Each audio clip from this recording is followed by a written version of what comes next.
My name is Peggy Armitage. I've been teaching and counseling here for the last 41 and a half years. I started in fall of 1976 as a counselor.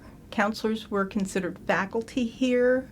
Our president, Al Smith, who had come from Corning, New York, to start this institution from scratch, had a lot of ideas about how the counseling staffs, also being faculty and working with the faculty, would be a good connection in terms of feeding off one another and getting information that helps us to be better teachers, to be better counselors or whatever. So we were assigned to groups in the college, which we called clusters, as opposed to departments or divisions. And there were only 3.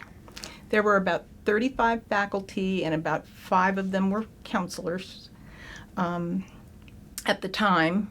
And Dr. Smith stayed with us to the early 80s, I believe it was. And the second president was Dr. Dwight Burrell.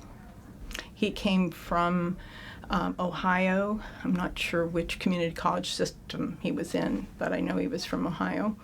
And he kind of kept going with the ideas that Al Smith had about how we would do things here at the college that would be different than other places, because he wanted to innovate, and both of them were very innovative. Actually, if we think about Dr. Burrell, he's the real person that brought the technology here and emphasized the technology piece. And at that point, we didn't really have anybody working as a technology supervisor. We were actually hiring out those particular positions. There were people that worked for the college, but then the people that directed them and were over the management were able to come in and do what they would have done in industry, but only in the college. And so we were pretty much well thought of during that particular time, because we were ahead of the game in terms of many community colleges, even in the state of Maryland, in terms of technology. Dr. Alfred Smith was chosen by the people that had dreamt of having this community college here. It wasn't Rouse per se, but whoever the committee was that was looking for people to come be the leadership and to get the place off and running. Columbia was a really small city at that point, but a growing city, and certainly a lot of high-level people that wanted the city to be Jim Rouse's dream to be realized. And so they wanted the campus to look very much like what Columbia would be like. But when I first came here, we had one building and one on the way. The one building was the Clark Library building. My office was in the Clark Library building, right where the library is now. We had faculty offices like we do now along the periphery, and then the library was kind of in the center, but there also were classrooms in that building too. And then downstairs was mostly where the deans and other people, the president, the deans, and everybody were located down in the bottom part of the Clark Library. Over time, the counseling center ended up in the Clark Library in that same area. But from then, the nursing building was being built, and that was it. We had no quad, we had a little parking lot where the quad is now. And that's where everybody parked, and there was a little parking lot a little further away. When you looked out the windows, you just saw the hospital was there, but it was the small community hospital that it was at that time. So if you look beyond that, Clary's Forest hadn't been developed, and Hickory Ridge Road didn't exist. So when you looked out, you just saw farmland, trees, and in the back, there was a barn that hadn't finished falling down. So we had that view. We did put in a track, and we did have some sports, but we didn't have the physical facility, the plant thing for them to, have basketball and those things. But we did have a running track out there, but no access to Hickory Ridge Road because there was no Hickory Ridge Road. So it was really very calming, actually. We've had the lake. We named it after one of the cluster chair people, Chip Chapdelaine. We called it Lake Chapdelaine. And and so that's always been there. And then where we are now, it was a sloping hill down to the lake. And so students, we didn't really have a cafeteria. We did have a place where they could eat, but they had to bring their own food or do it through a vending machine, and that was pretty much it. But people would sit out on the lawn, and then sometimes we'd have some entertainment down at the bottom. And even two of our faculty members who married each other had their wedding down there. That was before this building was built, and this was built in 1988. Our average age when I started in 1976 was 27 or 28. We did not get the majority of high school graduates from Howard County.